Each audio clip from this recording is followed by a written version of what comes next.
Stop settling for random AI clips. It's time to take control. Welcome to the director's chair. You have a product launch on Friday and no editor. You open an AI video tool, write a prompt, and get 6 seconds of video. You write another. By the 8th attempt, you have a folder of clips that do not belong to each other. The lighting changes, the room changes, and the person in clip 3 is entirely different from the person in clip 1. Traditional text-to-video tools output probabilistic results. Every time you hit generate, the model recalculates the environment, ensuring no two generations share the exact same lighting or geometry. This mathematical variability directly conflicts with the basic requirement of narrative filmmaking: continuity. A story relies on a viewer trusting that the space and the subject remain stable between cuts. Producing a multi-scene AI short film requires a rigid, frame-stable production pipeline. The platform has to hold those variables steady across multiple distinct shots. Mastering professional AI video means forcing a probabilistic machine to yield predictable, repeatable continuity. When faced with these character inconsistencies, new directors typically react by writing longer, increasingly detailed text prompts in an attempt to lock the design in place. Adding adjectives actively works against that goal. Every time you describe a character with text, you force the underlying AI model to completely reimagine that character from scratch.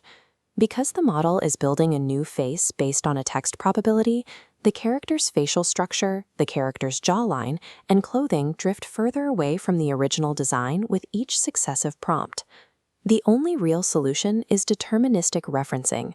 You stop describing the character with text and start supplying exact visual files as a locked input. Relying on text prompting guarantees character degradation. Visual referencing is the only method that enforces professional continuity across a sequence. There is a strict 200-word ceiling on prompt effectiveness. Past that limit, the AI model stops sharpening the output and starts losing its structural focus. You get significantly higher fidelity results by replacing emotional adjectives with compressed cinematographic vocabulary. Think of it as compressed instruction. Specific genre terms carry a massive payload of environmental data simultaneously. This diagram shows how neo-noir throa operates, dictating lighting, palette, and camera behavior automatically. Instructing with tracking shot locks the camera into a strict linear path, outperforming long atmospheric paragraphs. Finally, Cut To tells the model to separate the layout into 2 distinct scenes. These generative models were trained on technical film language.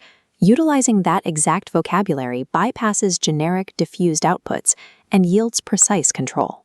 Character drift is the subtle degradation of a subject's visual identity across a sequence of consecutive AI-generated video clips. When you watch the sequence at standard playback speed, the pacing of the edit heavily masks these anatomical errors and lighting shifts, but reviewing the export frame by frame exposes the drift. The jawline alters, the eye shift, and you realize the subject has morphed into someone else entirely. Looking at this timeline, the specific mathematical threshold where character consistency historically breaks down is clip number 3. As the sequence expands, this degradation worsens exponentially. The entire back half of the sequence fails, making serialized content impossible with a standard text-based workflow. Independent professional reviewers universally cite the specific morphing effect as the absolute largest barrier to using AI for actual client deliverables. The root cause is a workflow error, relying on the generative model's internal memory to hold a complex character design across multiple separate calculations. You cannot rely on AI memory. A professional editor must intentionally provide rigid visual anchors to force system compliance. To permanently override character drift, you have to follow a strict operational sequence to build a reference-first pipeline. This interface mockup shows step 1, which happens before you generate any video. The editor must construct the subject entirely inside a dedicated character consistency tool, locking a highly detailed portrait in place. For step 2, you export a series of locked, static reference images of this specific character directly from that consistency tool. In Step 3, you input up to 12 static reference images directly into the video model as rigid constraints prior to generation. This forces the model to match exact visual data, stopping text-based anatomical hallucinations and blocking probabilistic variations. High-tier physics models like Seedance 2.0 rely on these exact reference inputs to maintain physical realism right alongside that anatomical stability. Shifting from descriptive generation to strict visual matching separates amateur experimentation from professional production. Every generation cycle burns metered credits. Regenerating an entire project just to fix one error is financially ruinous for your production allowance. AI generation platforms structure their interface into a project-level scene tab and an isolated shot tab. This interface highlights the correct approach. When a single shot fails, you repair it strictly within the isolated shot tab, leaving the larger master timeline and surrounding video sequence completely untouched. This granular level of correction preserves the continuity of the adjacent clips while aggressively protecting your remaining monthly credit allowance. You apply this same strategy to corporate identity by using the platform's Assets panel. It serves as system storage specifically designed to hold brand colors, fonts, and logos. Locking these brand assets globally removes the need to constantly prompt for them. If the model doesn't have to calculate them from text, they will not shift during generation. Granular timeline control and offloaded asset storage are mandatory tactics. They keep the project visually consistent and entirely under budget. Even with a perfect production pipeline, current generation models hit an actual technical ceiling where they begin to physically fail. High-speed physical motion and complex rapid turns are the primary triggers. The physical edges and facial features will begin to blur, smear, and geometrically distort. Advanced physics models calculate highly realistic movement, but they are strictly limited to short bursts of 5 to 15 seconds per individual calculation cycle. When you see an advertised 5-minute AI film, it is an illusion. It is constructed from dozens of these microgenerations stitched tightly together.